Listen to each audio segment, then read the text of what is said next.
High, রান্না করতে গিয়ে হঠাৎ মনে পড়ল মেথি আছে আর মেথিটাকে কাজে লাগাবো। সামান্য একটু জল নিয়ে মেথিটাকে ভিজিয়ে রেখেছি। শীতে এত চুল পড়ছে, যতবার মাথা আঁচড়াচ্ছি ততবার মনে হচ্ছে আর মনে হয় চুল এত পরিমাণ উঠছে, মাথায় মনে হয় আর চুল থাকবেই না। সেই জন্য ঠাকুর ঘর থেকে নিয়ে নিয়েছি জবা ফুল। জন্য একটু শুকিয়ে গিয়েছে, এখন গাছে না জবা ফুল অতটাও ফুটছে না। মার্কেট থেকে ফুল এনেছিলাম, সেই ফুল পুজো দেওয়ার পর আর ফেললাম না, সেটাই কাজে লাগিয়ে দিলাম। সবে মাত্র এই কারি পাতা গাছটা বসিয়েছি, সেই জন্য কারি পাতা বেশি তুলতে পারলাম না, আর মার্কেট থেকে কেনাও সম্ভব হয়নি, তাই অল্প করে কারি পাতা দিয়ে দিলাম। কারণ আমি এটা অল্প করেই বানাচ্ছি, খুব বেশি প্রয়োজন নেই। তবে যেটুকু দিয়েছি আর একটু দিলে হয়তো ভালো হতো। কিছুই নয়, অল্প একটু ফুটিয়ে নিলাম সবগুলো, কারি পাতা, জবা ফুল আর মেথি, এই কাজ হবে, আর কিচ্ছুর দরকার নেই। এই যে বলছি ভুড়ি ভুড়ি চুল উঠে যাচ্ছে, এই জলটা যদি মাখা যায় না, ম্যাজিকের মতন কাজ করবে। দেখে মনে হচ্ছে খুব সামান্য, কত ইজি ভাবে বানানো যায়, সময়ও লাগে না বললেই চলে। আর যেগুলো দেয়া হয়েছে সেগুলো কিন্তু বিনা খরচায় কিন্তু আপনার বানানো হয়ে যাচ্ছে। জানেন তো, একদম চিপচিপ করবে না। অনেক সময় হয় শ্যাম্পু করার পর কোথাও যাওয়ার আছে, এটাকে একদম সামলানো যাচ্ছে না, রুক্ষ হয়ে গিয়েছে, যতবার মাথা আঁচড়াচ্ছেন ভাবছেন একটু খুলে রাখবো, তারপর দেখছেন জোট পাকিয়ে যাচ্ছে। এটা মাখুন, দেখবেন একদম জোট তো পাকাবেই না, খুব সিল্কি একটা চুল পাবেন। আর এই দেখুন, একটু অ্যালোভেরা জেল নিয়ে নিয়েছি, সেইটুকুই লাগবে, দেখবেন আপনার চুল কত ভালো হবে, চুল ওঠা বন্ধ হয়ে যাবে, নতুন চুল গজাবে, অথচ চুল কিন্তু খুব সুন্দর হবে। যাদের খুশকির সমস্যা আছে, মাথা ভর্তি খুশকি হয়ে থাকে এই শীতকালে, যত বেশি ড্রাই হয়ে যায় তত বেশি কিন্তু খুশকি হয়, বোঝা যায় না গরমকালে, শীত পড়লেই বোঝা যায়। জানেন তো, মাথায় যদি খুশকি থাকে, আপনি মাথা চুলকাচ্ছেন, সেই ড্যান্ড্রফ যদি নিচে পড়ে, আপনার স্কিনের প্রবলেমও হয়, অনেক সময় ব্রণও হয়।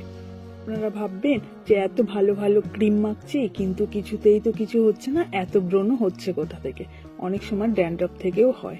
এই দেখুন, ছেঁকে নিচ্ছি, দেখেছেন জলটা কতটা কালার চেঞ্জ হয়ে গিয়েছে। অ্যালোভেরা জেলটার ওপরে বাটির মধ্যে ছেঁকে নিচ্ছি। এটা যা কাজ করবে না আপনার চুলে, আপনি নিজেই বুঝতে পারবেন, কদিনের মধ্যেই চুল সিল্ক হয়ে যাবে, চুল ওটাও বন্ধ হয়ে যাবে। দেখে মনে হচ্ছে খুব সামান্য জল, কিন্তু না বন্ধুরা, এটা কিন্তু খুব অসাধারণ কাজ করে। সামান্য জিনিস আমাদের রান্নাঘরে থাকে, বিনা খরচায় কিন্তু আমরা বানিয়ে নিতে পারি। ভুঁড়ি ভুঁড়ি টাকা অন্য প্রোডাক্টসে কেনই বা খরচা করব? আমাদের হাতের কাছে তো অনেক জিনিস আছে। আমরা সারাদিন সংসারের কাজ করি, আর বেশিরভাগ সংসারের কাজটাই রান্নাঘরে। রান্নাঘরে এটা ওটা করতেই আমাদের সময় চলে যায়, তাই সেখান থেকে মশলাদানি থেকে এই মেথি দানা নিয়ে নিন, একটু এদিক ওদিক থেকে ম্যানেজ করে নিন। এই জবা ফুল আর লাগছে কারি পাতা, এই দুটোকে ম্যানেজ করে নিন। আর অ্যালোভেরা জেল তো সবার ঘরেই থাকেই। এই জলটা সাধারণ জল বলা যায় না, এটাকে টনিক বললেই চলে। মুখ্যম কাজ করবে, ইনস্ট্যান্ট কাজ করবে, আপনার চুলে যত রকম প্রবলেম হয়ে রয়েছে সলভ হয়ে যাবে। এটা বানিয়ে রাখা যাবে 2 থেকে 3 দিন, তারপরে আবার বানিয়ে নেবেন। এটা যদি নিয়মিত লাগানো যায়, আপনাকে কিন্তু আর অন্য রকম ভাবে কোনো কন্ডিশনারও লাগাতে হচ্ছে না, অন্য রকম কিছু লাগাতেও হচ্ছে না। বাইরের কেমিক্যাল দিয়েও কিন্তু চুল অনেক সময় রাফ হয়ে যায়। সেই রাফ চুলকে যদি ঠিক করতে চান, বাড়িতে বসে এই ছোট ছোট জিনিসগুলো বানিয়ে নিন। কত কম খরচার মধ্যে আপনার হাতের কাছে এত জিনিস আছে, সেগুলো দিয়ে কিন্তু আপনার চুলটা ভালো থাকবে।